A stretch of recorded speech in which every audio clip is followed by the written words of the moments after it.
Hello बच्चों, आप लोग कैसे हो। मैं उम्मीद करता हूँ बच्चों आप लोग अच्छे होंगे।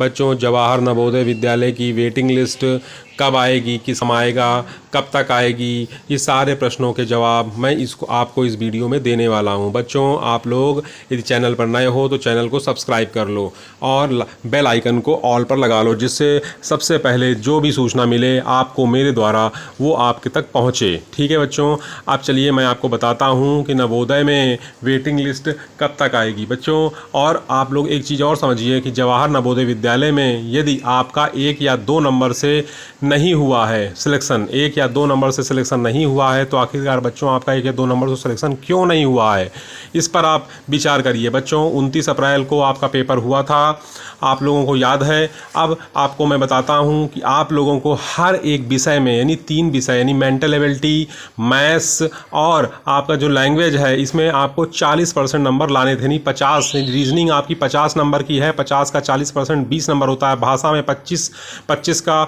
40% 10 नंबर होता है। और मैथ्स का 25 का 40% बच्चों 10 नंबर होता है। मान लेते हैं बच्चों कि आपने जवाहर नवोदय विद्यालय प्रवेश परीक्षा दी और आपके 76 नंबर आए, 75 नंबर आए, 80 नंबर आए, लेकिन यदि आपके 40% नंबर नहीं आए किसी एक सब्जेक्ट में, तो बच्चों आप फेल माने जाओगे, आपको फेल समझा जाएगा बच्चों। इसलिए मैं आपको बता रहा हूं कि रीजनिंग में 50 नंबर का पेपर है, 50 मार्क्स का है, तो उसमें 20 नंबर आपके आने चाहिए। 18 या 19 हैं तो बच्चों आप फेल माने जाओगे, बच्चों आप फेल माने जाओगे। अब बच्चों वेटिंग लिस्ट कब तक आएगी? बच्चों वेटिंग लिस्ट जो है आप उसका इंतजार कर रहे हो, अच्छी बात है, लेकिन वेटिंग लिस्ट जो है बच्चों थोड़ा समय लगेगा वेटिंग लिस्ट में, क्योंकि अभी तो फिलहाल एडमिशन चलेंगे।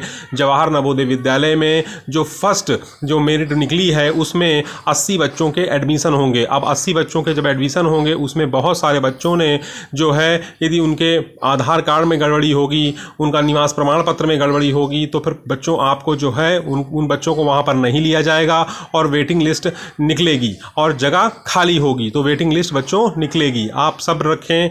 और आप यदि कहीं पढ़ाई कर रहे हैं, किसी क्लास में, आप किसी स्कूल में हैं, तो आप कक्षा 6 में वहाँ पर अपना नाम लिखा लीजिए फिलहाल के लिए और वहीं पर आप पढ़ने लगिए। बच्चों, जो आपकी वेटिंग लिस्ट है वो 2 माह का समय लगेगा, यानी कि मान लीजिए आप सितंबर में आपकी वेटिंग लिस्ट बच्चों निकलेगी जवाहर नवोदय विद्यालय की। आप लोग जो है एक चीज़ और समझिए कि जवाहर नवोदय विद्यालय में जो कक्षा 6 की 80 सीटें हैं, उन 80 सीटों में आपका जो है मतलब जो बच्चे आधार कार्ड में गड़बड़ी होगी, निवास प्रमाण पत्र में गड़बड़ी हुई, या हेड मास्टर या हेड मिस्ट्रेस से जो उनको प्रमाण पत्र वेरीफाई कराना है उसमें गड़बड़ी हुई, तो उन बच्चों को निकाल दिया जाएगा और फिर वेटिंग लिस्ट निकलेगी और फिर आपको वहाँ बुलाया जाएगा बच्चों। इसलिए मान लेते हैं कि जैसे मेरे रीजन में बच्चों 80 सीटें हैं, यानी जवाहर नवोदय विद्यालय सरसौल में 80 सीटें हैं और 80 सीटों में 60 सीटें भर गई और 20 सीटें खाली रह गई किसी कारणवश, यानी कोई दिक्कत हुई या फिर